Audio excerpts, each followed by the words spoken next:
Hello,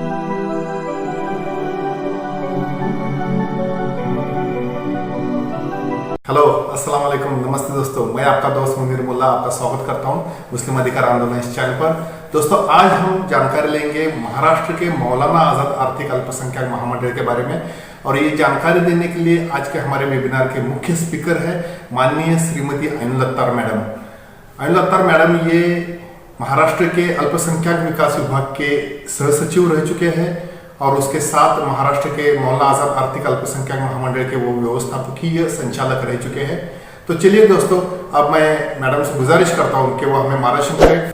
और अगर आप इस चैनल पर नए हैं तो चैनल को सब्सक्राइब कीजिए, वीडियो को लाइक कीजिए और ज़्यादा से ज़्यादा शेयर कीजिए। शुक्रिया।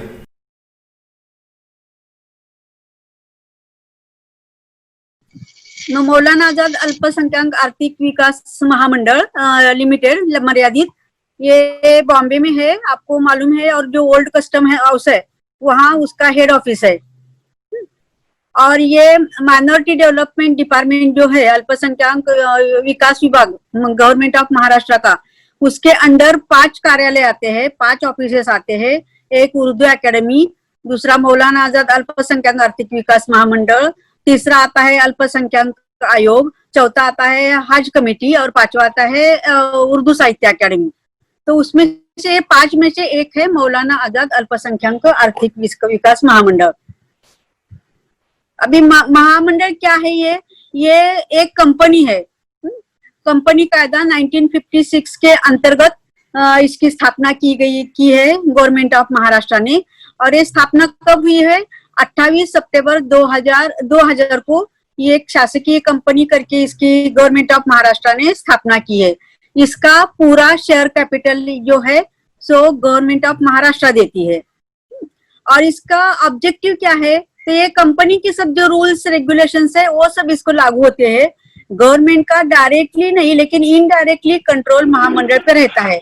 लेकिन महामंडल की जो डिसीजंस है, पूरा जो महामंडल का संचालक मंडल होता है, वो संचालक मंडल महाराष्ट्र ठराव मीटिंग करके ठराव लेके सब डिसीजंस ले सकती है। अभी महामंडल के ऑब्जेक्टिव्स क्या है, उनके उद्देश्य क्या है? तो जो फाइनेंशियली वीकर सेक्ट के जो माइनॉरिटीज है, अभी आपको मालूम है माइनॉरिटीज महाराष्ट्र में 7 है, मुस्लिम, क्रिश्चियन, पारसी, जैन, बुद्धिस्ट, पारसी और कौन रह गया, जू, सिख, क्रिश्चियन। तो ये सब माइनॉरिटीज है। ये सब माइनॉरिटीज इसमें के जो आर्थिक दृष्टया मागास है, फाइनेंशियली जो वीक है, उनके डेवलप कर्ज योजना को है कुछ है और अन्य कुछ स्कीम्स है। और दूसरा है कि व्यवसाय प्रशिक्षण, जो स्किल डेवलपमेंट के ट्रेनिंग्स है वो भी देना, ये भी महामंडल का ऑब्जेक्टिव है। और इसके अंतर्गत मैं जब एमडी थी, मैनेजिंग डायरेक्टर थी, उस वक्त तक कुछ मैंने ट्रेनिंग्स ले ली थी। उसमें का एक मिरज में भी ली थी, computer hardware maintenance, laptop maintenance वगैरह और सीसीटीवी वगैरह उसका। और काफी उसमें 200 बच्चों को मिरज के ट्रेनिंग दिया गया। बॉम्बे में भी लिया गया था, बॉम्बे में करीब 500 बच्चों को इसके अंतर्गत ट्रेनिंग दिया गया। देन इधर बॉम्बे में दूसरा भी टेलरिंग का ट्रेनिंग दिया गया, ब्यूटिशियन का ट्रेनिंग दिया गया, डेटा एंट्री ऑपरेटर का ट्रेनिंग दिया गया। तो ये ट्रेनिंग रहता है तो जो पार्टिसिपेंट्स है बच्चों के लिए, युवकों के लिए ये फ्री रहता है। और उसका सब ट्रेनिंग का खर्चा हमने गवर्नमेंट ऑर्गेनाइजेशन के थ्रू और एमटी एजुकेटर के थ्रू अपन आयोजित किया था। और उसका पूरा खर्चा महामंडल की तरफ से दिया जाता है। और जो सेंट्रल गवर्नमेंट का भी हमने कुछ ट्रेनिंग आयोजित किया था, उसके लिए 1000 रुपए मंथली स्टाइपेंड भी पार्टिसिपेंट्स को दिया गया था। मीन्स उनको आने जाने का खर्चा तक नहीं था। और जो लोगों ने सक्सेसफुली कंप्लीट करे ट्रेनिंग, वो लोगों को महामंडल के तरफ से हमने लोन भी दिया। सपोज कोई ब्यूटी पार्लर कोई खोलना चाहता है तो उसके लिए वो चेयर, उसके मिरर्स वगैरह, उसके लिए 50,000 तक लोन दिया। कोई टेलरिंग का किया, फैशन डिजाइनिंग का किया तो उसके लिए वो फैशन की मशीन है वो भी लोन के तौर पर दी गई। दूसरा क्या था, जिन्होंने डेटा एंट्री ऑपरेशन का ट्रेनिंग किया उस लोगों को हमने लैपटॉप के लिए लोन दिया। ऐसा जो कुछ जिन्होंने ट्रेनिंग कंप्लीट किया है उनको डायरेक्टली महामंडल की तरफ से 50,000 तक का लोन दिया गया। अभी मैंने जैसे बताया जो शेयर कैपिटल है महामंडल का वो पूरा गवर्नमेंट का है और अप्रूव्ड मीन्स मंजूर शेयर कैपिटल है 500 करोड़। और जैसे जैसे जरूरत है उस हिसाब से गवर्नमेंट रिलीज करती है ये शेयर भांडवल या भांडवल महामंडल को। अभी तक महामंडल को गवर्नमेंट की तरफ से 450.69 करोड़ इतना भांडवल शेयर कैपिटल दिया गया है। अभी जो 50 करोड़ सिर्फ रह गया है। एक्चुअली इसका उद्देश्य क्या है कि अलग अलग स्कीमों में लोगों को लोन देने का और लोन देने के बाद वो लोगों से लोन रिकवर करने का, और रिकवर करने के फिर बाद में ये पैसा सर्कुलेट होना चाहिए।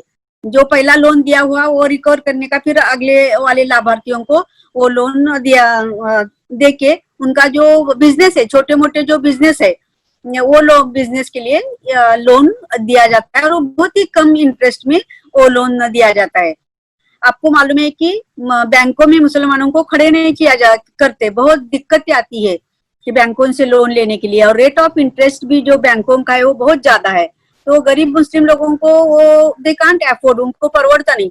इसके कारण महामंडल की स्थापना की गई है और उसके थ्रू ना हम माइनॉरिटी के सभी लोगों को 5-6 जो अपने 6-7 जो कम्युनिटीज है उसको लोन देते हैं। लेकिन आज तक अपन ने देखा है जो लाभार्थी है वो 98% लाभार्थी है महामंडल के, मौलाना आजाद महामंडल के, वो मुस्लिम्स है।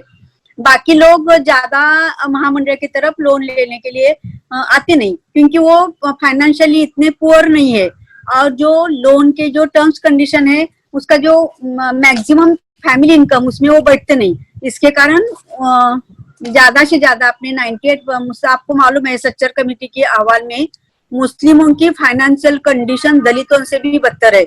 उसके कारण ज्यादा से ज्यादा मुस्लिम लोग इसके लाभार्थी है। अभी दूसरा एक महामंडल का एक government of Maharashtra share capital देती है। दूसरा क्या है कि जो national minorities financial development financial corporation, राष्ट्रीय अल्पसंख्याक विकास एवं वित्त निगम नवी दिल्ली, एनएमडीएफसी का एक चैनलाइजिंग स्टेट चैनलाइजिंग एजेंसी, इस राज्य वाहिनीकृत यंत्रणा करके भी मौलाना आजाद महामंडल काम करता है। ये national minorities development financial corporation ये सेंट्रल गवर्नमेंट की ऑर्गेनाइजेशन है और सेंट्रल गवर्नमेंट इसके लिए काफी फंड्स देता है। और उनके जो स्कीम्स है एनएमडीएफसी के, वो पूरे स्कीम मौलाना आजाद महामंडल के थ्रू इम्प्लीमेंट किए जाते हैं। एनएमएफडीसी महामंडल को लोन देती है कुछ बहुत ही कम इंटरेस्ट से 1% या 2% से, और फिर महामंडल लाभार्थियों को वो 3% से 4% या ज्यादा से ज्यादा 6% से वो लोन देती है। उसके लिए क्या होता है कि अपना जो सरकार है means government of Maharashtra central government को एक हमी देती है। हमी मीन्स क्या, एक एग्रीमेंट की कॉपी रहती है, ऐसा पैसा भी सब कुछ नहीं दिया जाता। तो एक कागज ऐसा एग्रीमेंट दिया जाता है जो अपनी स्टेट गवर्नमेंट और सेंट्रल गवर्नमेंट या एनएमएफडीसी उनमें हो जाता है। मीन्स सपोज लाभार्थियों ने कर्जा नहीं दिए तो गवर्नमेंट उसका गारंटर रह गया। तो अभी तक गवर्नमेंट ऑफ महाराष्ट्र ने 30 करोड़ की हमी एनएमडीएफसी को दी है। तो उसके तरफ से अपन ने 30 करोड़ गारंटी जब भी दिए थे, भी अभी तक हम लोगों ने गवर्नमेंट मौलाना आजाद महामंडल ने 82.34 करोड़ अपन ने एनएमएफडीसी के तरफ से लिए हैं और टाइम टू टाइम हमने वापस भी किए हैं। आज तक अपने तरफ से उनको 63.47 करोड़ वापस दिए गए हैं और अभी उनका बाकी देना है 18.87 करोड़। लेकिन एक बात मैं आपको इधर बताना चाहती हूँ, national minority development financial corporation के सभी स्कीम अपना मौलाना आजाद महामंडल इम्प्लीमेंट नहीं करता। एक्चुअली उन्होंने सभी स्कीम इम्प्लीमेंट करना चाहिए और जैसे उनके टर्म्स कंडीशन है उस हिसाब से ये करना चाहिए, लेकिन वो अभी नहीं कर रहा है। इसके लिए हम लोगों को मौलाना आजाद महामंडल पे प्रेशर लाना जरूरी है या कुछ निवेदन देना, ये करना ये बहुत जरूरी है। तो अभी मैं मीन टाइम आपको national minorities development financial corporation के भी कुछ स्कीम्स है वो बता दूंगी और वो हमारा महामंडल किस तरह से मीन्स लोअर वर्जन में इम्प्लीमेंट कर रहा है वो भी आपको बता दूंगी। उसके कारण हमारे महाराष्ट्र के लोग उससे वंचित रह रहे हैं और उसका पूरा फायदा हम लोग नहीं ले पा रहे हैं। और हम ही यानी क्या, अभी गवर्नमेंट ने क्या हुआ है कि वो क्या बोल रहे थे कि तुम 100 करोड़ के हामी दे दो। जब मैं एमडी थी वो तो हम 100 करोड़ गवर्नमेंट टॉप महाराष्ट्र को मिस मौलाना आजाद महामंडल को दे देंगे, लेकिन हमारे गवर्नमेंट ने उनको हामी नहीं दिया है। फाइनेंस डिपार्टमेंट हर बार हामी की फाइल गई कि उसमें कुछ ना कुछ निगेटिव निकाल के भेज देता है। जब मैं थी उस वक्त इतना हमने कोशिश की है, तो उन्होंने जो एनएमएफडीसी की जो टर्म्स कंडीशन है उसके बगैर और 3-4 कंडीशन उसमें ऐड करे कि ये भी कंडीशन, तो वो एनएमएफडीसी ने नहीं एग्री किया और उसके कारण वो फाइल उधर ही हो गई। यदि हमारा गवर्नमेंट वो बोले कि बाकी सब स्टेट ने हमारा जो है, हमारे वकील ने जो बनाया है वही एग्रीमेंट आपको साइन करना पड़ेगा हमी के लिए, लेकिन वो हमने हमारे फाइनेंस डिपार्टमेंट में उसने कुछ एडिशनल डालने के कारण वो फाइनल नहीं हो पाया। और उसके कारण फिर क्या हुआ कि हमको सेंट्रल गवर्नमेंट से पैसे नहीं मिल पाए, लेकिन नहीं मिल पाए तो भी हमारा कुछ नुकसान नहीं हुआ है, क्योंकि गए 5 साल से एनएमएफडीसी ने कौन सी भी स्कीम इम्प्लीमेंट मौलाना आजाद ने कौन सी भी स्कीम अपनी भी नहीं की और national minorities financial development corporation की एक भी स्कीम इम्प्लीमेंट नहीं किया और अपने सब समाज को उससे डिप्राइव रखा और उसका फायदा नहीं लेने दिया। जब मैं मिस मैनेजिंग डायरेक्टर थी उस वक्त मैंने स्कीम इम्प्लीमेंट की थी, सभी स्कीम्स मैंने इम्प्लीमेंट की थी और करीब करीब 100 करोड़ का डिस्ट्रीब्यूशन मैंने किया था और उसका फायदा काफी महाराष्ट्र के लोगों को हुआ था। लेकिन मेरे ऐसा ध्यान में आया कि पश्चिम महाराष्ट्र में से बहुत कम एप्लीकेशंस आए थे, क्योंकि उनको मालूमात ही नहीं थी ऐसा कुछ महामंडल अपने लिए है।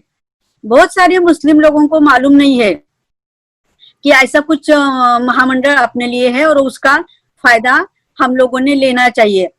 तो अभी हम लोगों ने, मैंने अभी गए महीने में एक लेटर बनाई थी और सभी जो हमारे एनजीओ है सभी ग्रुप पे मैंने डाली थी कि महामंडल को लेटर लिखो सीएम को और मंत्री को कि सभी स्कीम आप चालू करो सभी स्कीम्स चालू करो। तो उस हिसाब से परसों एक मीटिंग हो गई है। तो गए 5 साल में कौन सी भी एक भी स्कीम महामंडल ने इम्प्लीमेंट नहीं की और उसके कारण हमारे मुस्लिम समाज का बहुत नुकसान हो रहा है। और कोई कुछ काम करना चाहता है, कोई नया बिजनेस चालू करना चाहता है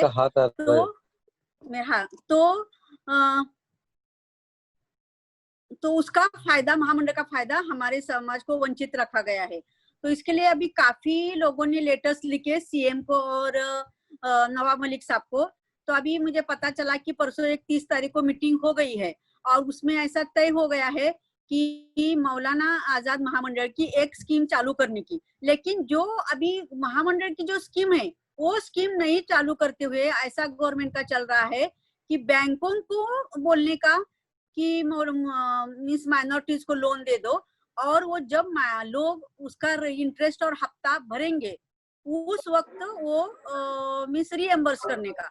लेकिन इस स्कीम का फायदा मुसलमानों को बिल्कुल नहीं होने वाला, क्योंकि बैंक के टर्म्स एंड कंडीशन इतने स्ट्रिक्ट रहते हैं कि वो उसका फायदा मुसलमान ले ही नहीं सकते हैं। इसके लिए अभी अपने को और एक लिखना पड़ेगा मिनिस्टर को लेटर कि तुम ऐसा स्कीम जो नहीं है स्कीम इसमें वो स्कीम अभी नए से मत इम्प्लीमेंट करो। तो और बैंक चलाना क्या हमारा काम नहीं है। बैंक के लोन के जो ऑब्जेक्टिव है या टारगेट है वो हम पूरा करने की हमारी अपनी सरकार की जिम्मेदारी नहीं है। महामंडल का ऑब्जेक्टिव क्या है कि डायरेक्ट लाभार्थियों को लोन देने का और वो लोन बिजनेस के लिए देने का। तो इसके कारण अभी तक कुछ बाहर नहीं आया, मुझे ऑफ द रिकॉर्ड ऐसा पता चला है। तो इसके लिए हम लोगों ने ये भी तैयारी रखना बहुत जरूरी है कि immediately we have to write to the CM and Nawab Malik साहब कि जो महामंडल की स्कीम है वो डायरेक्टली हमको महामंडल से पैसे दे दो, क्योंकि गए 5 साल में एक भी स्कीम एक्सेप्ट शैक्षणिक कर्ज योजना एजुकेशन लोन स्कीम कुछ भी इम्प्लीमेंट नहीं हुआ। तो इसके कारण जो कुछ पैसा गवर्नमेंट हर साल पैसा थोड़ा थोड़ा रिलीज करती है। तो अभी 160 करोड़ मौलाना आजाद के बैंकों में अलग अलग एफडी करके रखे हुए हैं। तो मौलाना आजाद महामंडल का उद्देश्य ये नहीं है कि बैंकों में एफडी करके उसका ब्याज लेते बैठे। उसका ऑब्जेक्टिव यही है कि लोगों को बिजनेस चालू करने के लिए अलग अलग लोन देने का और माइनॉरिटीज की आर्थिक उन्नति करने का यही हमारा या महामंडल का उद्देश्य है।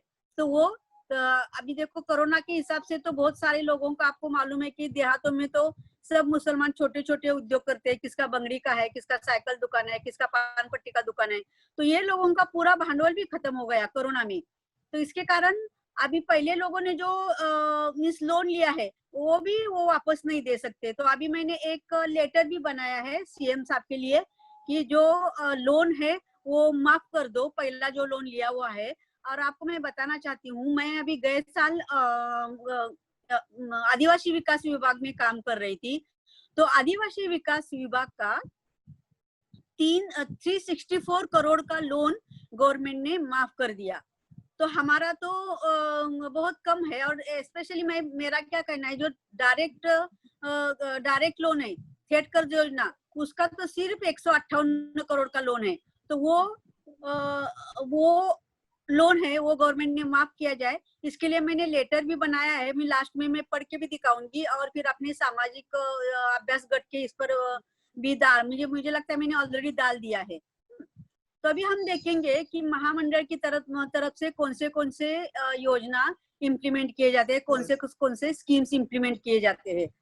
तो अभी राज्य शासन के तरफ से जो एक्चुअली जो जो स्कीम्स इम्प्लीमेंट होती है, वैसे बताया गया है कि तुम इस फंड में से ये स्कीम इम्प्लीमेंट करो और उस फंड में से वो स्कीम इम्प्लीमेंट करो। लेकिन जब स्कीम इम्प्लीमेंट करना चालू हो जाता है उस वक्त जो डायरेक्टर बोर्ड है, डायरेक्टर बोर्ड के ठराव से हम स्टेट गवर्नमेंट का पैसा या सेंट्रल गवर्नमेंट का पैसा है वो कौन से भी स्कीम के लिए इम्प्लीमेंट कर सकते हैं, वो अधिकार इसके लिए संचालक मंडल को है। संचालक मंडल भी कैसा रहता है वो भी मैं आपको बता दूंगी। लेकिन इनका मीन्स महामंडल का एक मेमोरेंडम ऑफ एसोसिएशन रहता है। वो जब हमारी कंपनी रजिस्टर होती है आरओसी में, रजिस्टर ऑफ कंपनीज का ऑफिस आपको मालूम है, वो ऑफिस इधर है मरीन ड्राइव पे, और वहां पर हमारा महामंडल रजिस्टर करना होता है और उसके साथ उसको मेमोरेंडम ऑफ एसोसिएशन भी दिया जाता है। तो उसमें क्या रहता है कि किस तरह से अपना महामंडल काम करेगा, मीटिंग्स कब होंगे, डायरेक्टर कितने रहेंगे, और स्कीम्स क्या क्या रहेंगे, और किसको क्या सरकार को क्या अधिकार है, डायरेक्टर बोर्ड को क्या अधिकार है, एमडी को क्या अधिकार है, ये पूरा उसमें नियमावली दी गई है और उसके हिसाब से अपना महामंडल चलता है। एक्चुअली हमारा महामंडल का वेबसाइट भी था, मैंने अच्छे से वेबसाइट बनाया हुआ था, लेकिन अभी क्या हुआ है पता नहीं, वो वेबसाइट चालू नहीं है, नहीं आ रहा है। तो अभी हम लोग वो भी उनको बता देंगे कि वेबसाइट चालू करो। सिर्फ अपने को मौलाना आजाद शैक्षणिक कर्ज योजना जो है उसका जो ऑनलाइन अपन जब मैं थी उसी वक्त मैंने वो ऑनलाइन एप्लीकेशन चालू किया था कि मेरा उद्देश्य क्या था कि लोगों को बहुत टाइम लगता है लोन सैंक्शन होने, तो वो टाइम कम हो जाए और बच्चों को उसका फायदा जल्दी पहुंचे। इसके लिए मैंने वो ऑनलाइन एप्लीकेशन पूरा कंप्यूटराइजेशन उस स्कीम का किया था। लेकिन फिर भी अभी मैं देखती हूँ कि वो टाइम पे नहीं हो रहा है। इसका मेन कारण क्या है कि नोबडी इज अकाउंटेबल, और हम समाज के लोग भी इसके लिए कोई आवाज नहीं उठाता। मेरी खुद की भांजी, उसका एजुकेशन लोन का प्रपोजल था, तो कम से कम 1 साल लग गया वो सैंक्शन करने, और मैंने खुद जाके उधर झगड़ा की अभी, तो फिर अभी उसका वो पैसा रिलीज हो गया। और कारण क्या निकाले कि वो जो गारंटर रहता है उसकी साइन एप्लीकेशन का और वो एग्रीमेंट का अलग अलग दिख रहा है। अरे जब तुम डिस्ट्रिक्ट में एप्लीकेशन रिसीव करते हो तो उस वक्त पूरा डॉक्यूमेंट्स चेक करके लेना तुम्हारी जिम्मेदारी है, तो वो तुमने कहीं किए नहीं, और तुम बार बार मैं पीछे पड़ने के बाद फिर वो कारण बताए कि वो सही में थोड़ा फर्क है। मैंने तो उधर इतना झगड़ा करी कि तुम अभी अक्षर तज्ञों को बुलाओ और देखो कि सेम आदमी की साइन है क्या नहीं। तो वो सब इतना सब होने के बाद, झगड़ा होने के बाद 1 साल के बाद उस बच्ची को पैसे मिले। जब उस बच्ची को फार्मेसी का था वो, और जब कॉलेज से हटा रहे थे उसी वक्त उसको पैसा मिला। तो ऐसा ये नहीं होना चाहिए। तो हम लोगों ने एक प्रेशर ग्रुप बना के उनको बोलना चाहिए कि तुम टाइम बाउंड प्रोग्राम रखो, कि जो भी लोन का प्रपोजल ऑनलाइन रिसीव होगा उसके बाद में तुम कितने दिन में बच्चों के अकाउंट में पैसे ट्रांसफर करोगे। एक महीना ज्यादा से ज्यादा 45 डेज आर सफिशिएंट, क्योंकि मुझे मालूम है, मैंने काम किया, लेकिन हमारे अधिकारी लोग काम नहीं करने के कारण, बराबर काम नहीं करने के कारण, और वो सेंसिटिव नहीं है, बच्चों के प्रति सेंसिटिव नहीं है, कि बच्चों को स्कूल कॉलेज में बिठाई नहीं देता, उनका रिजल्ट है वो विथहेल्ड करके रखते हैं फी दिए बगैर, और उनके पास पैसे नहीं, इसके लिए ही लोन के लिए आते हैं। तो ये सेंसिटिविटी नहीं होने के कारण ऐसा इनइफिशियंसी ऑफ द स्टाफ के कारण भी बच्चों को पैसे मिलने लेट हो जाता है। तो इस शैक्षणिक कर्ज योजना के टर्म्स कंडीशन वो मैं आपको आगे बता दूंगी। दूसरा अपना जो NMFDC है, national minorities financial development corporation, इसके भी हम स्कीम्स इंप्लीमेंट करते हैं। वो है उन्नत मुद्दत कर्ज योजना, दूसरा है डॉक्टर APJ अब्दुल कलाम शैक्षणिक कर्ज योजना, और तीसरा है सूक्ष्म पत्र कर्ज योजना, मीन्स माइक्रो फाइनेंस ये स्कीम है। दूसरा ये जो NMFDC है, NMFDC डायरेक्टली भी NGO को पैसा देता है। यदि कोई NGO ट्रेनिंग लेना चाहती है स्किल डेवलपमेंट का, तो वो डायरेक्टली NMFDC को एप्लीकेशन कर सकती है, और वो फंड्स ऐसे डायरेक्टली उनको आ जाता है। अभी जब मैं एमडी थी उस वक्त MT एजुकेयर मुंबई, उनको करीब 1.5 करोड़ का फंड रिलीज किए थे, और उन्होंने बहुत अच्छी तरह से ट्रेनिंग लिया था, और उन बच्चों को हमने लोन दिया था। उसके मीन्स इसके लिए नजमा हेप्तुल्ला मैडम भी आए थे, और 1500 बच्चों को बहुत अच्छी तरह से वो ट्रेनिंग दिया गया। तो अपने में से जो स्कूल चलाते हैं, या जिसका कोई ऐसा NGO है जिसके पास क्लास लेने के लिए, प्रैक्टिकल्स लेने के लिए जगह है, वो भी डायरेक्ट NMFDC को एप्लीकेशन करके ले सकते हैं। दूसरा जो माइक्रो फाइनेंस है, माइक्रो फाइनेंस सूक्ष्म पत्र पुरवठा, ये स्कीम है तो महिला बचत गट के लिए है, और ये मौलाना आजाद भी इसके लिए लोन देता है। लेकिन यदि कोई NGO डायरेक्टली NMFDC को एप्लीकेशन करती है, NMFDC का ऑफिस दिल्ली में, सेंट्रल गवर्नमेंट का है वो, तो डायरेक्टली यदि राष्ट्रीय अल्पसंख्यक विकास एवं वित्त निगम यानी NMFDC, national minorities financial development corporation, इसको एप्लीकेशन करती है, तो उस NGO को 25 लाख तक का लोन मिल सकता है, और वो उन्होंने अपने औरतों को उसमें से लोन दे के उनको उद्योग धंधा शुरू करने के लिए आप पैसे दे सकते हो। हर औरत को ज्यादा से ज्यादा 1 लाख तक का उसमें दे सकते हो। तो जो औरतें भाजी बेचने का धंधा करती है, या बंगड़ी का धंधा करती है, या कटाने का धंधा करती है, कपड़े बेचने का धंधा करती है, तो उस औरतों के लिए ये लोन बहुत ही अच्छा है। तो ये लोन भी आप अपने NGO के थ्रू महिलाओं के लिए दे सकते हैं। अभी मौलाना आजाद शैक्षणिक कर्ज योजना, ये हमारी स्टेट गवर्नमेंट की है। बीच में कौन तो इसके क्या है टर्म्स कंडीशन? इसमें ज्यादा से ज्यादा 2.5 लाख का, 2.5 लाख का कर्जा दिया जाता है, और ये 100% कर्ज। 2.5 लाख मीन्स मैक्सिमम 2.5 लाख। तुम्हारा फी 10 लाख है तो भी आपको 2.5 लाख ही मिलेगा। इसके लिए अभी हमको क्या डिमांड करना है गवर्नमेंट को, कि ये तुम मेडिकल की यदि आप फी देखोगे तो कम से कम 3.5 लाख, 3.5 लाख रुपए पर ईयर। सपोज 4-5 साल की कम से कम 15 लाख तक फी जाती है, 15-16 लाख फी हो जाती है। तो अभी तुम कर्जा ही दे रहे हो, तो 2.5 लाख तक की लिमिटेशन क्यों रख रहे हो तुम? तो हम लोगों को डिमांड करना चाहिए, तुम कम से कम ये लोन की मर्यादा 10 लाख तक बढ़ाओ, क्योंकि तुम जितनी फी है उससे तो ज्यादा नहीं देते हो। तो जिसका फी कम है उसको कम मिलेगा, जिसकी फी ज्यादा है उसको ज्यादा मिलेगा। तो ये 100% लोन के रूप में दिया जाता है, और इसका रेट ऑफ इंटरेस्ट सिर्फ 3% है। तो बहुत अच्छा मीन्स ये स्कीम है, और बहुत बच्चे भी इसका फायदा ले रहे हैं, और इसकी रिकवरी भी बहुत अच्छी है। और इसकी वापस कब करना है, कि जब तुम्हारा एजुकेशन पूरा हो जाएगा। सपोज तुम डॉक्टर हो, तो डॉक्टर तुम्हारा होके इंटर्नशिप पूरी होने के बाद 6 महीने के बाद अगले 5 साल में आपको ये लोन वापस करना है। लेकिन इसमें एक लिमिटेशन क्या है, कि कौटुंबिक वार्षिक म्हणजे पेरेंट्स का वार्षिक उत्पन्न yearly income less than 2.5 lakh चाहिए। अभी इसमें मैं आपको बताती हूँ कि गवर्नमेंट के सब जो स्कॉलरशिप्स है, स्कॉलरशिप स्कीम की इनकम लिमिट उन्होंने 8 लाख कर दी है। तो तुम कर्जा दे रहे हो तो कर्जा तुम ज्यादा रखना चाहिए ना। मीन सपोज 8 लाख के लिए तुम स्कॉलरशिप दे रहे हो तो कम से कम 15 लाख तो करना चाहिए इनकम लिमिट, क्योंकि जिसका इनकम ज्यादा है वो डेफिनेटली तुम्हारा कर्जा वापस करेगा। तो हम लोगों को एक रिप्रेजेंटेशन गवर्नमेंट को देना पड़ेगा कि कौटुंबाची वार्षिक मर्यादा ही तुम 2.5 लाख से 15 लाख तक बढ़ाओ, तो फिर गवर्नमेंट कम से कम 10 लाख तो बढ़ाएगा। मीन्स अभी आपको मालूम है प्राइवेट यदि कॉलेज में आप भेजोगे, इंजीनियरिंग की फी 1 लाख 1.25 लाख हो गई है, MBA की फी 1 लाख 1.5 लाख तक गई है, MCA की फी भी 1 लाख के ऊपर गई है, मेडिकल की फी 3 लाख 4 लाख हो गई है। तो आपको फिर इतनी फी जिसका इनकम 2.5 लाख है वो नहीं भर सकता, या जो ज्यादा इनकम जिनका है उनको भी लोन की जरूरत होती है।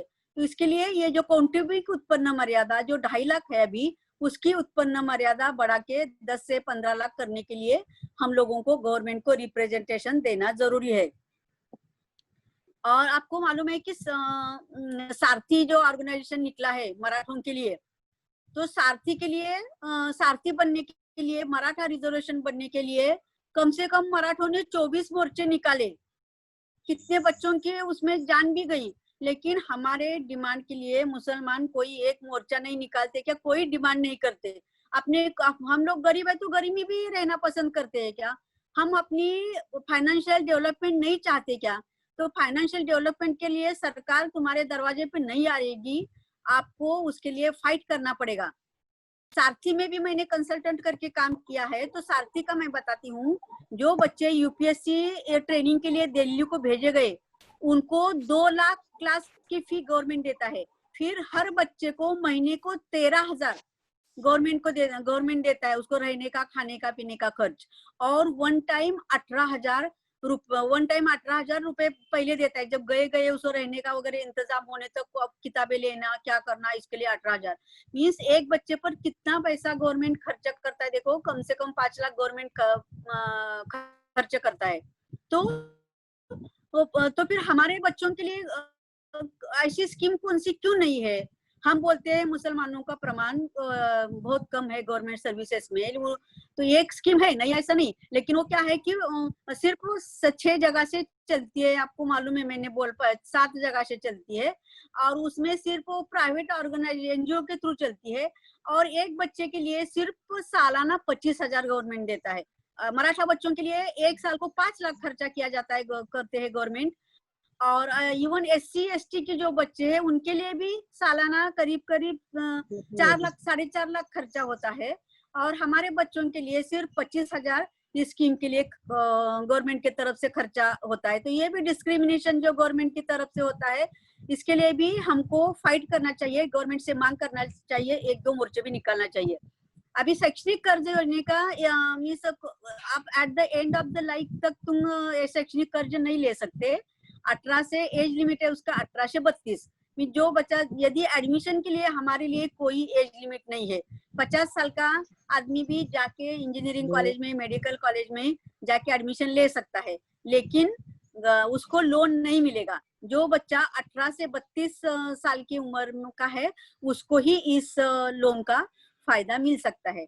और ये लोन है ये सिर्फ प्रोफेशनल एजुकेशन के लिए है, means engineering, medical, architecture, pharmacy, hotel management, MBA, MCA, ये जो कोर्सेस है इसके लिए ये लोन मिलता है। यदि कोई BCom BSc करना चाहता है, BA BCom BSc, उनके लिए ये लोन की सुविधा उपलब्ध नहीं है।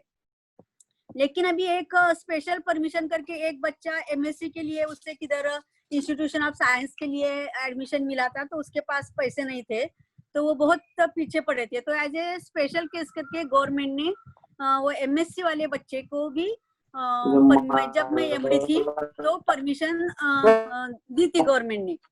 तो यदि कोई ऐसा एखादा बच्चा MSc वगैरह IIT में या इंस्टीट्यूशन ऑफ साइंस में वगैरह करना चाहता है, तो उसके लिए भी हम लोग कोशिश करेंगे तो वो लोन मिल सकता है। तो ये है मौलाना आजाद शैक्षणिक कर्ज योजना, इसके मीन्स क्या क्या फायदे आपको मिल सकते हैं और कंडीशंस। अभी इसके लिए अपने को डॉक्यूमेंट्स क्या क्या लगेंगे। अभी मेन क्या होता है कि हमारे मुस्लिम बच्चे बोलने से पेरेंट्स बहुत ही डॉक्यूमेंटेशन में वीक है, इसके कारण उनको मीन्स इसका स्कीम का फायदा नहीं मिलता। अभी क्या है कि ये जो स्कीम है ये ऑनलाइन की गई है, गए लास्ट 4-5 साल से वो ऑनलाइन स्कीम इम्प्लीमेंट की है। मीन्स क्या, एप्लीकेशन ऑनलाइन किया जाता है। ये काय के लिए किया गया कि हेड ऑफिस को भी पता चले कि कौन से बच्चे ने कब एप्लीकेशन किया है और कैसा किया है। तो उसके लिए वेबसाइट है malms.government.gov, तो बाद में मैं आपको दे दूंगी। तो इस वेबसाइट पे आपको जाके बच्चे को ऑनलाइन एप्लीकेशन करना है, और उसमें सब जैसे जैसे आप एप्लीकेशन भरते जाएंगे वैसे वैसे सब आते जाता है। जैसे जैसे जो जो पूछता जाता है ना वो अपने को भरना है। अब इसके कागद पत्र आवश्यक क्या है, रिक्वायर्ड डॉक्युमेंट्स क्या है। तो पहिला की विविध नमुन्यातील अर्ज, मीन्स जब तुम ऑनलाइन एप्लीकेशन भर के तुम्हारा पूरा होता है तो वो आपको ऑनलाइन सबमिट करना है और उसका प्रिंट आउट भी लेना है। वो प्रिंट आउट लेने का और उसके साथ जो बोले हैं वो सब कागज पत्र ट्रू कॉपी करके साइन करके उसे लगाना जरूरी है। और कुछ पेपर्स उन्होंने स्कैन करके अपलोड भी करने बोले हैं, तो वो भी आपको ऑनलाइन स्कैन करके अपलोड करना पड़ेंगे। तो अभी देखो ये कागज बहुत इंपॉर्टेंट है। जब तक तुम्हारे प्रॉपर कागज नहीं होते तब तक आपको कौन से भी स्कीम का फायदा नहीं मिलेगा। तो कागज कौन से पूरी लिस्ट आप एक बार देख लेंगे ना तो उसमें ज्यादा कुछ ऐसा डिफिकल्ट नहीं है, लेकिन वो बराबर प्रॉपर आपने सब कागज एक साथ ही लगाना चाहिए, नहीं तो फिर त्रुटि हर बार एक एक त्रुटि निकलती जाती है। तो पहला क्या है कि मैंने क्या बताया कि malms.government.gov महाराष्ट्र.gov ऐसा मिला कि वेबसाइट। तो इस वेबसाइट पे जाके उधर लिंक आता है, तो उधर यूजर आईडी पासवर्ड डाल के पहले आपको रजिस्टर करना है। रजिस्टर करोगे तो फिर आपको एप्लीकेशन फॉर्म एजुकेशन लोन का खुल जाता है। तो उधर फिर एप्लीकेशन फॉर्म पूरा भरने के बाद ऑनलाइन सबमिट करने का, और उधर दूसरा एक ऑप्शन है कि प्रिंट करके, तो वो प्रिंट करके वो प्रिंट आउट लेने का। और फिर उसमें जो उस एप्लीकेशन में भी दिए है कि अटैच क्या क्या पेपर्स अटैच करना है। तो उसमें क्या है कि पहिला अल्पसंख्याक असल्याचा पुरावा, अल्पसंख्यक पुरावा मीन्स क्या, स्कूल लिविंग सर्टिफिकेट तुम्हारे पास है तो वो स्कूल लिविंग सर्टिफिकेट की जेरॉक्स आपको लगाना पड़ेगा, जिसमें लिखा हुआ चाहिए कि तुम मुस्लिम हो, क्रिश्चियन हो, पारसी हो, ऐसा। यदि नहीं है तो फिर आपको अंडरटेकिंग देना पड़ता है पेरेंट्स को और बच्चे को एक साथ में कि I belong to Muslim community, मैं मुस्लिम कम्युनिटी से बिलोंग करता हूँ। दूसरा क्या है कि ये जो स्कीम है वो महाराष्ट्र के रहवासियों के लिए ही है। Student should be resident of Maharashtra. Suppose एखादा बच्चा IIT अहमदाबाद में IIM अहमदाबाद में उसने एडमिशन लिया है या IIT दिल्ली में एडमिशन लिया है, लेकिन वो महाराष्ट्र का बच्चा है तो उसे लोन मिल सकता है। लेकिन एखादा बच्चा यूपी का है और IIT मुंबई में उसने एडमिशन लिया है तो उसे नहीं मिलता। या हमारे काफी इंजीनियरिंग कॉलेज में भी आउट ऑफ स्टेट के बच्चे आते हैं पढ़ने के लिए, लेकिन उनको ये स्कीम का फायदा नहीं मिलता। Student should be resident of Maharashtra. और रेसिडेंस ऑफ महाराष्ट्र का पुरावा क्या क्या, उसमें बहुत सारे ऑप्शंस दिए, इसमें का कौन सा भी एक चल जाता है, आपको स्कैन करके अपलोड करना होता है। उसमें आधार कार्ड या फिर इलेक्शन कार्ड या फिर पासपोर्ट या फिर बैंक का पासबुक या फिर ड्राइविंग लाइसेंस या तुम्हारा फोन का बिल या इलेक्ट्रिसिटी बिल किंवा तलाठी या तहसीलदार इन्होंने दिया हुआ रहवासी दाखला, इसमें का कौन सा भी एक है that can be considered as a proof of residence, और condition is a student should be a resident of Maharashtra। दूसरा क्या है कि अभी आगे अपन ने ऊपर आधार कार्ड वगैरह दिया है ना, तो फिर वही that can be considered as a identity card। तो इस स्कीम के लिए क्या लगता है कि एक जामीनदार कैसा लगता है कि वो इनकम टैक्स भरने वाला चाहिए। पहले कंडीशन जो थी कि गवर्नमेंट एम्प्लॉय चाहिए, लेकिन वो बहुत लोग अपने बच्चों को, अपने पहले से ही मुसलमान बहुत सारे गवर्नमेंट में कम है और हिंदूज कम देते नहीं, ऐसा नहीं, एज ए जामीनदार एक्सेप्ट कम करते हैं। इसके लिए बच्चों को दिक्कत हो रही थी कि गवर्नमेंट एम्प्लॉय मिलने के लिए। अभी इसके लिए कंडीशन चेंज करके अभी ऐसी कंडीशन की है कि इनकम टैक्स भरने वाला कौन सा भी एक आदमी, तो उसका कौन सा भी थोड़ा उसने 100 रुपए भी इनकम टैक्स भरा हुआ चाहिए, और उसका लास्ट 3 साल का F16 फॉर्म चाहिए, मीन्स उसने इनकम टैक्स भरा हुआ है ऐसा पुरावा चाहिए। तो क्या रहे उसमें, एप्लीकेशन में क्या रहता है, एक अर्जदार रहता है म्हणजे स्टूडेंट, और सह अर्जदार यानी क्या, बच्चे का पेरेंट, माँ या बाप कोई, या कोई माँ बाप नहीं होंगे तो कोई भी सह अर्जदार, उसका पेरेंट, मामू, चाचा वगैरह कोई भी हो सकता है। और तीसरा कौन लगता है कि जामीनदार। तो ये तीनों के फोटो आपको एप्लीकेशन पर चिपकाना होते हैं, लगाना होते हैं। तो ये अर्जदार, सहज अर्जदार और जामीनदार, ये तीनों के फोटो और उनका ओळख पत्र। तो अभी ओळख पत्र में क्या चलता है आपको कि फोटो वाला चाहिए, आधार कार्ड, इलेक्शन कार्ड, पारपत्र, बैंक का पासबुक या ड्राइविंग लाइसेंस या पैन कार्ड, इसमें का कोई भी एक। तो ये तीनों के आपको जेरोक्स कॉपी लगाना पड़ता है। फिर income certificate, income certificate, family का इनकम सर्टिफिकेट, ये अंडरटेकिंग चलता नहीं, इसके लिए आपको तहसीलदार ने जो दिया हुआ है वो इनकम सर्टिफिकेट आपको लगाना पड़ता है।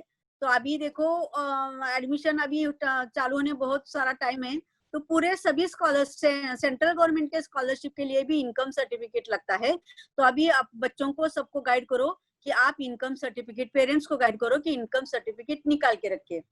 और फिर एक उधर हमी पत्र रहता है, उस पर अर्जदार और जामीनदार, मीन्स क्या है, उस हमी पत्र में रहता है कि सपोज अर्जदार ने लोन वापस नहीं किया तो जामीनदार उसकी हमी ले रहा है, वो एक विविध नमुन्यातील जामीनदारचे हमी पत्र, वो 100 रुपए के बॉन्ड पेपर पे लगता है। तो वो भी वेबसाइट पे डाला हुआ है, उसका मैटर क्या है, सो वो आपको टाइप करके लेना पड़ता है। दूसरा बेबाकी प्रमाण पत्र, इससे क्या एक्चुअली वैसा क्या मतलब नहीं है कि वो क्या बोलते हैं कि बैंक से वगैरह लेके आओ कि तुम्हारा किधर क्या, ये नहीं, तो हम कितने बैंकों से लेंगे।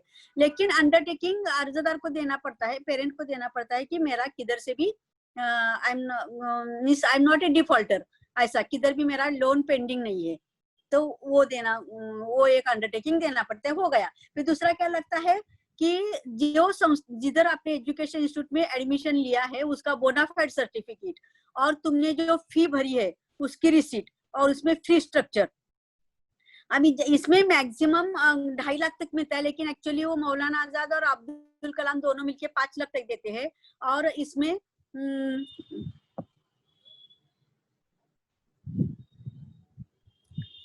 तो इसमें बच्चा हॉस्टल में रहता है, हॉस्टल में रहता है तो हॉस्टल की भी पावती वो लगा सकता है।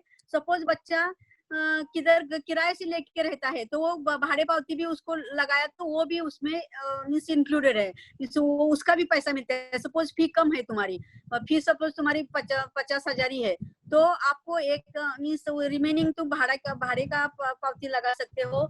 या आपको लैपटॉप लेना है तो लैपटॉप का भी रकम लोन में सैंक्शन किया जाता है, तो वो आपको मिल सकता है, तो उसका लैपटॉप का आपको कोटेशन उधर लगाना पड़ता है।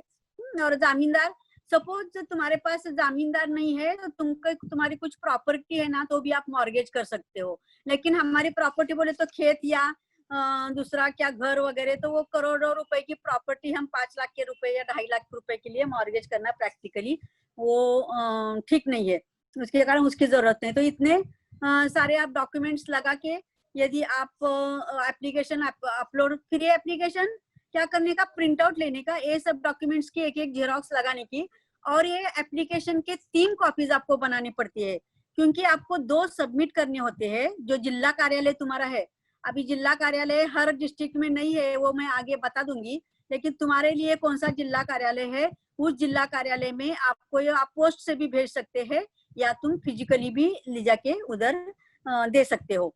तो वो जिला कार्यालय में तुम्हारा विद डॉक्यूमेंट्स 2 कॉपी सबमिट करना है, और 1 कॉपी हमने क्या क्या दिया हम लोगों को भी मालूम चाहिए, इसके लिए 1 कॉपी हमारे साथ रखना है। तो ये शैक्षणिक कर्ज योजना, अभी प्रेजेंटली सिर्फ शैक्षणिक कर्ज योजना ही चालू है मौलाना आजाद महामंडल में, और 160 करोड़ बैंक में पड़े हुए हैं। अभी नेक्स्ट जो स्कीम है, लॉक क्यों होता है बार बार, नेक्स्ट, हाँ, उन्नति मुदत कर्ज योजना, वो तुम्हारी नेक्स्ट है। जैसे मुदत कर्ज योजना, टर्म लोन स्कीम बोलते हैं इसको। तो इसकी कर्ज मर्यादा मीन्स कम से कम तुम 5,000 तक के ले सकते हो और ज्यादा से ज्यादा 5 लाख पर्यंत इसका हो सकता है।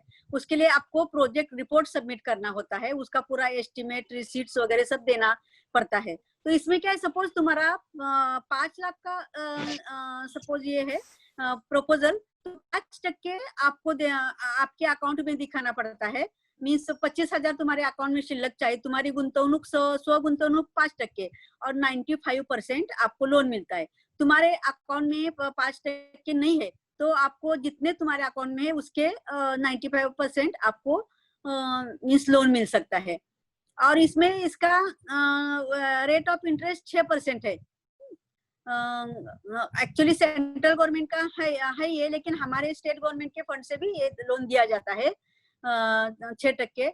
और इसका भी तुम्हारा उद्योग चालू होने के बाद 3 महीने के बाद 5 साल में आपको उसका लोन रिपेमेंट करना है। तो इसके लिए कंडीशंस क्या है कि इधर बहुत ही कम इनकम है। देखो इसमें कि शहरी भागासाठी 1,20,000 मीन्स फॅमिली का इन्कम चाहिए, उसके पेक्षा कम, और ग्रामीण भागासाठी रुपये 98,000 पेक्षा कम। एक्चुअली सेंट्रल गवर्नमेंट ने ये इनकम लिमिट बढ़ाया है और जिनका इनकम ज्यादा है उसके लिए वो रेट ऑफ इंटरेस्ट ज्यादा लगाते हैं। तो लेकिन हमारा मौलाना आजाद महामंडल ने अभी तक वो एक्सेप्ट नहीं किया है और ज्यादा इनकम वालों को लोन ही नहीं दे रहे हैं। सिर्फ जिनको कम है, वो भी एक्चुअली 5 साल से कुछ स्कीम ही नहीं इम्प्लीमेंट किए है। लेकिन मैं जब थी उस वक्त ये स्कीम हमने इम्प्लीमेंट की थी। तो 1,20,000 और शहरी और ग्रामीण 98,000। जिसकी जिधर नगर पालिका है, महानगर पालिका, नगर परिषद, उनको शहरी भाग कहा जाता है, और जिधर ग्राम पंचायत है उसको 98,000 मीन्स उसको ग्रामीण भाग बोलते हैं। और वो ग्रामीण भाग तुम्हारे कौन सा, तो तुम्हारे आधार कार्ड पर तुम्हारा जो गांव है ना, तुम्हारे बाकी रेसिडेंशियल प्रूफ में उसमें जो ये है उसके उस पर से हम वो किधर का है लाभार्थी ये करते हैं। और इसमें आपको सिर्फ एट द एज ऑफ 45 ही आपको ये लोन मिल सकता है। अभी लास्ट टाइम जब मैंने इम्प्लीमेंट की थी उसी वक्त मीन्स डायरेक्टर बोर्ड ने ठराव पास करके 50 साल तक के लोगों को ये लोन दिया था। तो संचालक मंडल ठराव पास करके इस टर्म्स कंडीशन में कम ज्यादा कर सकता है। दूसरा कि जो ये है डाइवोर्सी और जो तलाक पीड़ित महिलाएं है उनके लिए वो भी इसके लिए एलिजिबल है, और उनके लिए 5 साल का एज का रिलैक्सेशन है और उनको डायरेक्टली प्रायोरिटी में लोन दिया जाता है। 50 साल तक की जो औरतें हैं तो वो उसका फायदा ले सकते हैं। तो महिलाओं को लिए ज्यादा उसमें सहूलतें और ये है, तो ज्यादा से ज्यादा महिलाओं को हमारे एनकरेज करना चाहिए कि लोन को अप्लाई करने के लिए। और मैंने देखा है कि बहुत सारे गावों में जो बंगडी का धंदा करती है, बऱ्याचशा महिला आहेत त्या बांगड्यांचा, गाठवण्याचा आणि कपड्याचा वगैरे उद्योग करतात। तर अशा महिलांना या योजनेचा फायदा होऊ शकतो। त्यातल्या बऱ्याचशा आपल्याला माहिती आहे की तलाक पीडित पण आहेत, घटस्फोटित पण आहेत, तर या महिलांना याचा फायदा मिळू शकतो। तर तो आपण मुदत कर्ज योजना तुम्ही घेऊ शकता। आता मुदत कर्ज योजनेची आवश्यक कागदपत्रे, तब तक मैं बात करती, आपको मैं एक बताती हूँ कि national minorities financial development corporation है, हाँ, तो वो हमारे लिए बहुत सपोर्ट करने के लिए तैयार है। और उसके जो स्कीम्स है ना वो डायरेक्टली भी अपन इम्प्लीमेंट कर सकते हैं। तो उसका फायदा भी हम लोगों ने स्पेशली महिलाओं के लिए लेना चाहिए। अभी इधर मौलाना आजाद के डेवलपमेंट के लिए भी 55 लाख का ग्रांट उन्होंने दिया था। तो उसमें से हमने कंप्यूटर पूरा, हमारे मौलाना आजाद में कुछ भी नहीं था, तो पूरा कंप्यूटराइजेशन वगैरह मैंने किया, जो ग्रांट्स सेंटर से आया था उसमें से वो मैंने किया था। तो जो NMFDC की जो योजना है ना, दूसरा एक शैक्षणिक कर्ज योजना में मैं आपको शैक्षणिक कर्ज योजना में अभी दूसरी जो शैक्षणिक कर्ज योजना है ना उनकी भी है, सेंट्रल गवर्नमेंट की भी है। तो क्या क्या कागज पत्र है, तो अभी पहले तो आपने देखे हैं ऑलमोस्ट सेम कागज पत्र लगते हैं। एक अभी उन्नति मुदत कर्ज जो योजना है ना वो ऑनलाइन नहीं है, वो है सो ऑफलाइन है। उसका एप्लीकेशन फॉर्म है सो जिला कार्यालय में दिया जाता है, उसकी हार्ड कॉपी उधर से लेके आने की, और पूरा उसमें जो दिया है वो इंफॉर्मेशन वो भरने की। उसमें फिर उसके साथ क्या क्या लगेगा कि अल्पसंख्याक असल्याचा पुरावा मीन्स स्कूल लिव्हिंग सर्टिफिकेट या अदरवाइज तुमको अंडरटेकिंग देना पड़ता है। फिर महाराष्ट्र राज्याचा रहिवासी रेसिडेंशियल प्रूफ, उसमें वो same Aadhaar card, election card, passport, driving licence, phone bill, electricity bill या तहसीलदार का दाखला। फिर उसमें क्या ओळख पत्र, इधर भी आइडेंटिटी कार्ड अर्जदार का, इधर एक जामीनदार लगता है आपको। हाँ, मुदत कर्ज योजने में भी एक जामीनदार लगता है, तो उसका ओळख पत्र और अर्जदार का ओळख पत्र। इसमें क्या क्या आता है कि Aadhaar card, election card, passport, mean जिधर फोटो है ना ऐसा ओळख पत्र का जेरोक्स उधर लगाना पड़ता है, बैंक का passbook, driving licence, PAN card, इसमें का कौन सा ही एक, ये जो डॉक्यूमेंट में बता रही हूँ उसमें से कौन सा भी एक। अगला क्या है कि इनकम सर्टिफिकेट, इनकम सर्टिफिकेट तहसीलदार का लगता है और वो नहीं है तो आपको नहीं मिलता। और फिर इधर भी एक हमी पत्र, वो हमी पत्र का नमूना भी दिया है, वो 100 रुपीज की स्टैम्प पेपर पर जामीनदार और अर्जदार का हमी पत्र आपको उधर लगाना पड़ता है। दूसरा बेबाकी प्रमाण पत्र मीन्स अंडरटेकिंग देना पड़ता है कि तुम्हारा दूसरा किसका भी लोन पेंडिंग नहीं है। तो यदि तुम्हारे पास जामीनदार नहीं है तो तुम्हारे पास जो प्रॉपर्टी है वो भी मॉर्गेज करके आप इस लोन का फायदा ले सकते हैं। तो ये मुदत कर्ज योजना 5 लाख तक इसका लोन आपको मिल सकता है कौन से भी बिजनेस के लिए। अभी दूसरा है ना एक डॉक्टर एपीजे अब्दुल कलाम शैक्षणिक कर्ज योजना, ये योजना है तो सेंट्रल गवर्नमेंट की एनएमएफडीसी की, national minorities financial development corporation की है। तो इसमें क्या है कि 5 लाख तक आपको एजुकेशन लोन मिलता है, लेकिन अभी उन्होंने ना 20 लाख तक ये लोन बढ़ाया है। जिनका इनकम ज्यादा है ना उनको 20 लाख तक भी ये लोन देते हैं और इसमें भी 100% लोन दिया जाता है। लाभार्थी के लिए 3% रेट ऑफ इंटरेस्ट है और मौलाना आजाद को 1% से वो देते हैं और लाभार्थी के लिए से 3% के लिए। लेकिन इसमें भी क्या है कि तुमको 5 लाख तक की चाहिए तो 1,20,000 रुपये वार्षिक उत्पन्न शहरी भाग के लिए यानी ग्रामीण भागासाठी 98,000। और तुम्हारा ज्यादा इनकम है तो आपको इनकम 7% या 8% ऐसा देना पड़ता है, लेकिन ज्यादा इनकम वालों को भी इस लोन का फायदा दिया जाता है। अभी national minorities financial development corporation ने फॉरेन के लिए भी, फॉरेन एजुकेशन के लिए भी लोन स्कीम चालू की है। उस लोन स्कीम के थ्रू आपको 30 लाख का कर्जा दिया जाता है। लेकिन मौलाना आजाद कॉर्पोरेशन, एक्चुअली सब स्कीम मौलाना आजाद के थ्रू होती है, लेकिन मौलाना आजाद कॉर्पोरेशन ने ये फॉरेन एजुकेशन लोन ये अभी तक स्कीम नहीं चालू की है। हमारे ज्यादा से ज्यादा क्या 10 बच्चे जा सकते हैं फॉरेन में, ज्यादा कहाँ जाते हैं। तो हम लोगों ने ये भी डिमांड कर रही है कि जब सेंट्रल गवर्नमेंट तुमको पैसा दे रही है तो तुम क्यों नहीं ये फॉरेन की स्कीम यूज कर रहे हैं। आपको मैं बताती हूँ, SC ST के जो बच्चे जो सामाजिक न्याय विभाग की स्कीम है और आदिवासी विकास की जो स्कीम है उनके लिए 1 करोड़ तक स्कॉलरशिप, 1 करोड़ तक की स्कॉलरशिप गवर्नमेंट देता है फॉरेन पढ़ने के लिए, और हमारे बच्चों के लिए लोन तक की सुविधा गवर्नमेंट नहीं दे रही है। तो ये हमारे ऊपर कितना अन्याय है। तो ये सब उदाहरण दे के आप लोगों ने गवर्नमेंट को रिप्रेजेंटेशन करना चाहिए, एक आधा मोर्चा भी निकलना चाहिए कि एजुकेशन लोन का तुम जो इंडिया में का एजुकेशन लोन है उसका अमाउंट बढ़ा दो, तो उसका और ये इनकम लिमिट है वो बढ़ा दो, और जो फॉरेन एजुकेशन की 30 लाख की लोन्स की स्कीम है वो भी आप बढ़ा दो, वो भी अपने लिए ये कर दो, अपने लिए इम्प्लीमेंट कर दो। तो इसके लिए हमारी तरफ से डिमांड जाना चाहिए। जब 2 साल में मौलाना आजाद की अमृत थी और 5 साल तक जब मैं माइनॉरिटी डिपार्टमेंट में जॉइंट सेक्रेटरी, उसी वक्त मैंने देखा कि मुसलमान समाज कोई भी डिमांड नहीं करता, कुछ भी मांग नहीं करता।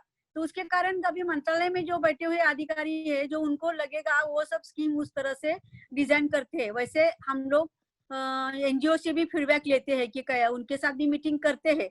लेकिन एज ए सोसाइटी हम लोगों ने, सब लोगों ने भी उस पर स्टडी करके क्या उसके फायदे क्या है क्या तोटे हैं ये देख के गवर्नमेंट से डिमांड करना चाहिए ना कि एक 10 एप्लीकेशन उधर आना चाहिए। जैसे अभी हमने लास्ट महीने में एप्लीकेशन दिया कि मौलाना आजाद ये स्कीम चालू करो, तो मंत्री महोदय ने वो मीटिंग में विषय ले लिया। अभी स्कीम चालू करने का उधर तैयारी हो रही है, जैसे कि लॉकडाउन खत्म होगा उस वक्त स्कीम चालू हो जाएगी। लेकिन अभी अपने को क्या डिमांड करना है कि वो स्कीम डायरेक्ट तुम मौलाना आजाद से लोन डिसबर्स करो, हमको बैंक के थ्रू लोन नहीं चाहिए। और बैंक का लोन का इंटरेस्ट रेट देखो 11, 12, 15% तक रहता है। और जब वो लोन का ये लोन और तुम उसका इंटरेस्ट भरोगे उस वक्त तुम्हारे खाते में वो इंटरेस्ट का पैसा वापस आएगा। लेकिन बैंक की स्कीम चलाने की हमारी जिम्मेदारी नहीं है। और आपको मालूम है कि नहीं पता नहीं, आपने अनुभव किया है कि नहीं पता नहीं, बैंक में मुसलमानों को खड़े नहीं किया जाता, जो एक दृष्टिकोण है देखने का, निगेटिव दृष्टिकोण मुसलमानों की तरफ, उसके कारण हम लोगों को उसका फायदा नहीं मिल सकता। तो ये एपीजे अब्दुल कलाम शैक्षणिक कर्ज योजना 5 लाख तक और हमारे 2.5 लाख तक मिलके 7.5 लाख का लोन आपको मिल सकता है, एजुकेशन लोन। और फॉरेन एजुकेशन के लिए कोई लोन नहीं मिल रहा है अभी तक। सेंट्रल गवर्नमेंट ने वो चालू किया है, तो हम लोगों ने भी वो चालू करना चाहिए। अभी इसके लिए इसी के लिए भी अब्दुल कलाम शैक्षणिक कर्ज योजना के लिए जो 5 लाख की है ना, उसके लिए भी जो कागज पत्र है वो सेम एप्लीकेशन, ये भी ऑनलाइन करना है, उसका प्रिंट आउट लेके 3 प्रति बनाना है। और उसे जो रिक्वायर्ड डॉक्यूमेंट, इसमें भी एक आपको जामीनदार लगता है, वो इनकम टैक्स भरने वाला चाहिए, उसके 3 साल के इनकम टैक्स रिटर्न चाहिए, उसका ओळख पत्र चाहिए, तुम्हारा proof of residence of Maharashtra वो चाहिए, और माइनॉरिटी है करके वो उसका भी पुरावा चाहिए। और एक जामीनदार और अर्जदार का हमी पत्र, उसका भी फॉर्मेट दिया हुआ है 100 रुपए के बॉन्ड पर, वो चाहिए। अब ये ऑनलाइन है तो इसका भी आपको जब आप एप्लीकेशन करेंगे उसमें 1.5 महीने के अंदर आपको मीन्स उसको पैसे आपके अकाउंट में आना चाहिए। दूसरा, जब एडमिशन बच्चा लेता है कॉलेज में, तो एडमिशन लेते वक्त ही उसे पैसे भरना जरूरी होते हैं। लेकिन कुछ प्राइवेट कॉलेजेस है, वो यदि ये महामंडल का लेटर है तो बच्चों को टाइम देते हैं फीस भरने के लिए। तो अभी जो लेटर है वो सिर्फ अपने को एमडी का ही चलता है। लेकिन जब 100% हम एजुकेशन लोन मंजूर करते हैं तो जिला कार्यालय है उनको भी ये अधिकार देना चाहिए कि उनका लेटर भी लेटर देने का उनको अधिकार देना चाहिए। तो फिर आपने को कैसा, अपने बच्चे के लिए अपने जिला कार्यालय से लेटर लेके वो कॉलेज के दे के आप टाइम फी भरने के लिए टाइम मांग सकते हो। तो कई कॉलेजेस, स्पेशली माइनॉरिटी कॉलेजेस, तो महामंडल का लेटर है ना, तो फी भरने के लिए टाइम देता है कि लोन मंजूर होने वाला है और लोन मंजूर होने के बाद आपको फी भरी जाएगी, ऐसा महामंडल की तरफ से लेटर भी दिया जाता है। ये हुआ शैक्षणिक कर्ज योजना, और इसका फायदा हम ज्यादा से ज्यादा लोगों ने लेना चाहिए। अभी दूसरा है सो माइक्रो फाइनेंस यानी सूक्ष्म पतपुरवठा योजना। ये किसके लिए है? ये महिलाओं के लिए भी और पुरुषों के लिए भी है। जो बचत गट बनाए जाते हैं महिलाओं के और पुरुषों के, उसके लिए ये स्कीम है। एक्चुअली सेंट्रल गवर्नमेंट ने इसकी मर्यादा बढ़ाई है, ये ज्यादा से ज्यादा 20 लाख तक एक बचत गट को लोन देने का सेंट्रल गवर्नमेंट ने मीन्स एनएमएफडीसी ने तय किया है। लेकिन अभी तक हमारे मौलाना आजाद ने वो बढ़ाया नहीं है। मौलाना आजाद वो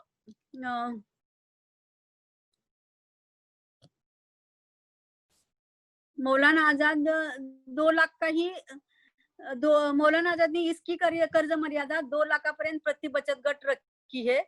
मीन्स एक बचत गट में 10 से 20 सभासद चाहिए और वो पूरे बचत गट को 2 लाख रुपए का दिया जाता है। मीन्स एक औरत को 20,000 रुपए उसमें से मिलते हैं। मीन्स जो छोटे छोटे जो उद्योग है, बंगड़ी का बोलो, गट्टानी का बोलो, या भाजी बेचने का बोलो, कपड़े का बोलो, इसके लिए 20,000 तक बस हो जाता है।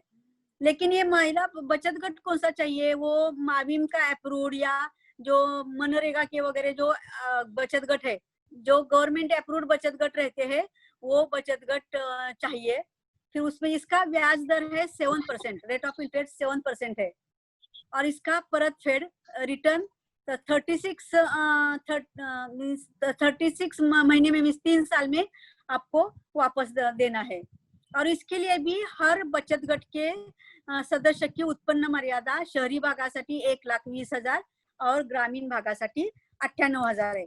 लास्ट टाइम हमने करीब करीब 200 बचत गट को ये स्कीम का फायदा दिए थे। अपने उधर इचलकरंजी और कोल्हापुर जिले में जैन के काफी बचत गट थे, तो उधर पश्चिम महाराष्ट्र की इन्होंने उसका फायदा लिया। बाकी फायदा जो है सो मराठवाड़ा के काफी बचत गटों ने इसका फायदा लिया है, और काफी छोटे छोटे उद्योग करने के लिए महिलाओं का इसका बहुत फायदा हो जाता है। अभी ये माइक्रो फाइनेंस या सूक्ष्म पत्र पुरवठा योजना, इसके लिए कागज पत्र क्या आवश्यक है, तो उसका भी एप्लीकेशन ऑफलाइन है। जिला कार्यालय में से आपको उसका ऑफलाइन ये लेना, इस एप्लीकेशन लेना है। और इसमें 75% माइनॉरिटी महिला और 25% दूसरे कैटेगरी के भी, दूसरे रिलीजन के भी महिला है तो चलते हैं। ऐसा तुम्हारा बचत घट कम से कम 10 और ज्यादा से ज्यादा 20 महिलाएं उसमें चाहिए। पुरुष है तो भी चलता है, पुरुषों का बचत घट है तो भी उनके लिए ये स्कीम लागू है। फिर उसमें क्या है, अल्पसंख्याक असल्याचा पुरावा, स्कूल लिविंग पट्टे की सर्टिफिकेट। फिर हर सदस्य जो बचत गट का है उसका महाराष्ट्राचा रहिवासी असल्याचा पुरावा, उसमें वो सेम आधार कार्ड या इलेक्शन कार्ड या पासपोर्ट, बैंक का पासबुक या लाइसेंस या फोन बिल, इलेक्ट्रिसिटी बिल इत्यादि। फिर दूसरा है कि ओळखपत्र फोटो रहेला, ओळखपत्र लगता है, तो उसमें Aadhaar card, election card, passport, PAN card, इसमें से कौन सा भी एक हर महिला का चाहिए, बचत गट के हर महिला का। फिर सब महिलाओं का उत्पन्नाचे प्रमाण पत्र, हर एक का, तहसीलदार का उत्पन्नाचं प्रमाण पत्र लगता है। फिर एक विविध नमुन्यातील अध्यक्ष इनका परिचय देना पड़ता है, और उसका सब बायोडेटा अध्यक्ष का बचत गट के। फिर सर्व सभासदांचे बेबाकी प्रमाण पत्र, मीन्स उन्होंने अंडरटेकिंग देना है कि हमारा किधर का कर्जा नहीं। फिर बचत गट के नाम से आपको मालूम है कि बैंक में खाता रहता है, तो बचत गट के नाम से जो खाता है उसका बैंक पासबुक का जेरॉक्स देना पड़ता है। फिर आपको मालूम है कि बचत गट जब रहता है तो उनके मीटिंग्स होते हैं महीने में, तो वो मीटिंग्स लिए हुए उसके पुरावे, उसका मिनिट्स ऑफ द मीटिंग के झेरॉक्स आपको मागील 6 महिन्याचे मिनिट्स ऑफ द मीटिंगचे झेरॉक्स पड। और सभी महिलाओं का आपका ये चाहिए, क्या बोलती हूँ, रिलीजन का सर्टिफिकेट चाहिए। और तो उन्होंने बचत गट ने कुछ जो कुछ सोशल काम किया है, सोशल वर्क कुछ किया है तो वो थोड़के में आपको लिख के देना है। और यदि बचत गट को दूसरे कौन से डिपार्टमेंट से, महिला बाल कल्याण या माविम वगैरह उधर से कुछ मिला है फायदा, तो वो भी तफसील सब उधर लिख के देना है। और सभी सभासद के रंगीत फोटो उस एप्लीकेशन को लगाना बहुत जरूरी होता है। तो ये सब करके यदि आप देंगे एप्लीकेशन, तो महिला बचत गट को 2 लाख तक का ये मिल जाता है। तो ये महिला बचत गट की स्कीम। दूसरी जो अभी महामंडल अभी सोच रहा है कि वो स्कीम बंद करने की, तो वो स्कीम एक्चुअली हमारे मुसलमानों के लिए बहुत यूजफुल है। वो स्कीम है कि थेट कर्ज योजना, डायरेक्ट लोन स्कीम। उसमें क्या है कि 50,000 तक का लोन दिया जाता है, और ये बाकी उसमें मॉर्गेज बिरगेज ऐसा कुछ नहीं, और एक सादा जामीनदार लगता है। उसका इनकम का वगैरह सर्टिफिकेट की भी जरूरत नहीं, सिर्फ उसका आधार कार्ड है ना, तो वो जामीनदार सफिशिएंट है उसके लिए। और अर्जदार का सिर्फ इनकम का सर्टिफिकेट लगता है। तो ये थेट कर्ज योजना अभी सोच रही है गवर्नमेंट की, वो गवर्नमेंट नहीं, महामंडल सोच रहा है कि वो बंद करे क्या, क्योंकि उसमें बहुत ज्यादा एप्लीकेशन आते हैं, फिर वो सिलेक्शन का वगैरह प्रॉब्लम हो जाता है। तो अभी लास्ट टाइम जब मैंने स्कीम इम्प्लीमेंट की थी तो हमने उसकी लॉटरी निकाली थी। बहुत सारे 18,000 तक कुछ एप्लीकेशन आए थे, तो उसमें से हमने लॉटरी निकाल के लोगों को लोन डिसबर्स किया था। अभी आज तक महामंडल की तरफ से 396 करोड़ का लोन डिस्ट्रीब्यूट हुआ है, और टोटल नंबर ऑफ लाभार्थी है 76,156, मीन 2000 साल से, 2000 साल में जब हमारा महामंडल चालू है तब से। और अभी तक कर्ज वसूली सिर्फ 32 करोड़ की हुई है। एक्चुअली कर्ज वसूली भी हो सकती थी, लेकिन जो डायरेक्टर बोर्ड रहता है वही बोलते हैं कि लोगों को वापस नहीं देने का, गवर्नमेंट माफ करने वाली है। इसके कारण और महामंडल भी पीछे नहीं पड़ता कि कर्ज वसूली के लिए, कि वो भी राह देखते रहता है कि गवर्नमेंट कब माफ करेगी। तो अभी मैंने एक लेटर बनाया है, वो ग्रुप पर भी मैं डालती हूँ। वो लेटर क्या बनाया मैंने कि थेट कर्ज योजना को जो बिल्कुल गरीब लोगों को दिया जाता है 50,000 का, तो वो लोन गवर्नमेंट माफ करे, क्योंकि कोरोना के कारण लोगों के पास पैसे नहीं, खाने के लिए भी पैसे नहीं है, तो लोन कहाँ से वापस दे। अभी ये जिनके नाम के ऊपर थेट कर्ज है ना, तो उनके बच्चे भी यदि एजुकेशन लोन मांगेंगे तो वो मांगेंगे तो उनको दिया नहीं जाएगा, क्योंकि वो डिफॉल्टर दिखाई दिए जाएंगे, और इसके कारण अपने बच्चों का एजुकेशन से डिप्राइव हो जाएंगे। इसके लिए अभी वो लेटर में ग्रुप पर भी डालती हूँ, तो हर किसी ने अपने इंडिविजुअल नाम से या तुम्हारी कोई एनजीओ है, तुम्हारी कौन सा संगठन है, उसके लेटर हेड पर खुद साइन करके मुख्यमंत्री को ईमेल से भेजना है, और नवाब मलिक साहब को भी ईमेल से भेजना है, पोस्ट से भी भेजना है। तो प्लीज कृपा करके आप ये डिमांड करो गवर्नमेंट से, तो वो लोन माफ भी हो जाएगा।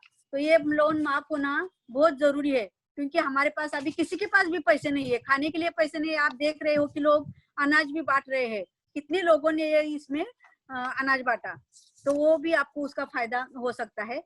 अभी देखो हर जिले में महामंडल का कार्यालय है, उसके एड्रेसेस मैं आपको बाद में दे दूंगी, और काफी लोगों को मालूम भी होंगे। तो 35 जिले में टोटल 31 कार्यालय है। सिंधुदुर्ग, गढ़चिरौली और गोंदिया इसमें अपने कार्यालय नहीं है, और मुंबई है, और मुंबई उपनगर का एक ही कार्यालय है, और ठाणे और पालघर का भी सिर्फ एक ही कार्यालय ठाणा में है। तो ये कार्यालय के एड्रेसेस में आपको दी जाऊंगी। आपको डिस्ट्रिक्ट ऑफिस से कोऑर्डिनेट करके लोन के प्रपोजल सब मंजूर करना पड़ते हैं। तो डिस्ट्रिक्ट का जो अपना ऑफिसर है, तो उससे सब आप इंफॉर्मेशन ले सकते हो। उनके मोबाइल भी मैं आपको दिला दूंगी, ग्रुप में डाल दूंगी जब अपनी स्कीम चालू होंगी उसी वक्त। अभी सिर्फ एजुकेशन लोन की स्कीम चालू है, वो ऑनलाइन आप एप्लीकेशन कर सकते हैं। अभी मौलाना आजाद महामंडल में संचालक मंडल कैसा होता है, तो उसमें संचालक मंडल में 15 सदस्य रहते हैं, उसमें कि 11 सदस्य है वो अशासकीय, मीन जो पॉलिटिकल लोग रहते हैं, जो सोशल वर्कर्स वगैरह, उनको अपॉइंटमेंट दिया जाता है। उसके लिए क्या कैसी होता है वो अपॉइंटमेंट, क्योंकि मुझे मालूम है, मैंने दोनों तरफ काम किया, कि अपने भाग के जो कार्यकर्ता लोग रहते हैं, कि जो सोशल वर्कर लोग, उनका रिकमेंडेशन वहाँ के आमदार खासदार लोग करते हैं या मंत्री करते हैं अपने नवाब मलिक साहब को, अल्पसंख्यक मंत्री को, और उस आदमी का बायोडेटा लगा के उनका रिकमेंडेशन किया जाता है। अभी वो 3 पार्टी है, तो तीनों में डिस्ट्रीब्यूट हो जाएगा। एक अध्यक्ष रहता है। अभी अपने टोटल 69 महामंडल गवर्नमेंट के हैं, तो अभी गवर्नमेंट डिसाइड करेगा कि कौन सा महामंडल किसको जाएगा, मीन्स कौन से पार्टी को जाएगा।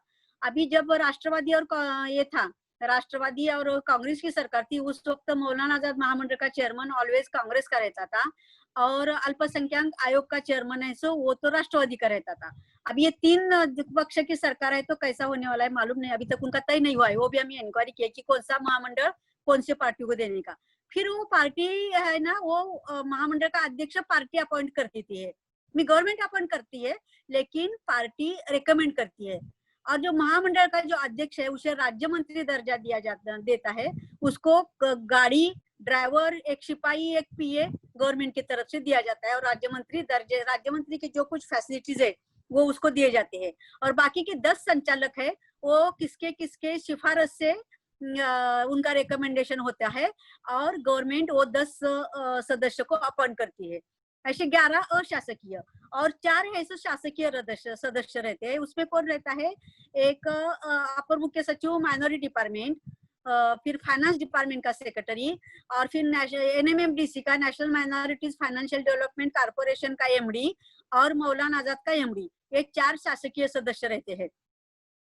तो ऐसे अभी आपको किसी को मौलाना आजाद महामंडल पे एज ए डायरेक्टर जाना है, तो आपके उधर के मंत्री का, आपके आमदार का रिकमेंडेशन आप दे दो, लेकिन रिकमेंडेशन ये जो 3 पार्टी है उससे आमदार का चाहिए, कांग्रेस या राष्ट्रवादी या ये शिवसेना, क्योंकि ये नहीं हो, तुम आप बीजेपी का दे देगा तो आपको नहीं मिलेगा, क्योंकि अभी जो रूलिंग पार्टी है उसके जो रहते कार्यकर्ता लोग, उनका इधर अपॉइंटमेंट किया जाता है। तो आप लोग भी इसके लिए कोशिश कर सकते हैं, क्योंकि जब आप डायरेक्टर करके जाओगे, उसी वक्त कौन से स्कीम इंप्लीमेंट करने के, किस तरह से इंप्लीमेंट करके, इसके अधिकार सब संचालक मंडल को मिलते हैं, और आप फिर तय कर सकते हो कि कौन सा स्कीम और कैसे इंप्लीमेंट करना है। अभी लास्ट सिर्फ बीजेपी गवर्नमेंट ने संचालक अपॉइंट ही नहीं किया, लास्ट सिर्फ एक हैदर आजम चेयरमैन को सिर्फ अपॉइंट किया था, लेकिन कौन सी भी स्कीम इंप्लीमेंट नई गवर्नमेंट ने करने दिया, क्या बोर्ड क्या पता नहीं क्या हो गया, लेकिन एक भी स्कीम इंप्लीमेंट नहीं हो पाई। तो इसके लिए अभी प्रोसेस होने वाली है संचालक मंडल अपॉइंट करने की, तो उसका फायदा आप लोग जरूर लेना।